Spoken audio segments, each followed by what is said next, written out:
As we know, there were big empires in the history of Bharat, like the Guptas and the Mauryas, etc. So they must have had big Raj Mahals or great royal palaces. So where are they gone now? Good question. Absolutely right. You are absolutely right. We had enormously powerful and and very, very influential empires. We had very powerful emperors, Kanishka. We had Chandragupta Maurya. We had Ashok.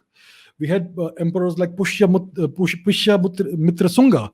We had Skanda Gupta among the Guptas, and so many more. We had Shivaji Maharaj, one of the greatest emperors of India, right?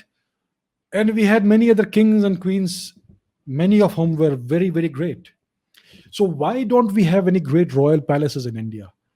We know that in the north of India, much of this was destroyed by the Turks. But if you had royal palaces, they would have repurposed them, right? And why are there again no great royal palaces in the south of India, except one or two maybe in Mysore, etc.? But overall, you will not find any great royal palace anywhere in India. Even if you look at the Harappan phase of our civilization, the greatest monuments of the Harappan phase were public works, like public assembly places, the public bath, etc. But there is no sign of any great palace, of any king or any ruler. Why is it so? That's a fantastic question you've asked. And again, you will find no sign of any great royal palace in in Southeast Asia, which was very much Indianized and Hinduized. The greatest monuments throughout the Indian and greater Indian world were always temples, right? Whether it is inside India or outside of India. For example, the Borobudur Stupa or the Prambanan Temple in Indonesia, and so many more examples. So the greatest structures were always structures that served some kind of public good, which had a public utility. You will never find any great royal palaces. It is because, according to Indian culture, according to Raj Dharma, the king is supposed to live modestly. He is not supposed to extract wealth from the people and become some kind of superman or something. The king's duty, according to Raj Dharma, is to serve the people and to serve the kingdom and the nation and the civilization. The highest morality for a king is that his people and his kingdom should prosper, not that he should prosper. And that is what India's kings and queens have always followed for centuries and millennia.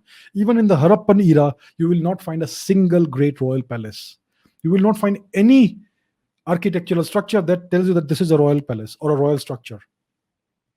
Even Shivaji Maharaj did not live in a great palace. Even a great queen like Ahalyabai Holkar lived in a very modest dwelling. So, this is Indian culture. Our kings and queens always lived modestly. Their purpose of existence was to serve the people, to serve the kingdom, and to serve the civilization. So, that is what sets India apart from all other cultures. Look at China. They have immense palaces. The so-called forbidden city in Beijing, right?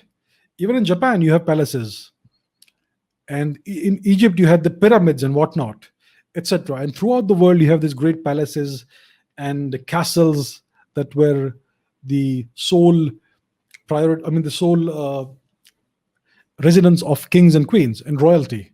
So in India, we did not have this class system. Everybody was more or less equal, and everybody lived a life of dignity and equality. And that is what differentiates India from every other culture. So let's try and unlearn the false history we have learned and try to understand what India really was from the evidence that is staring us in the face.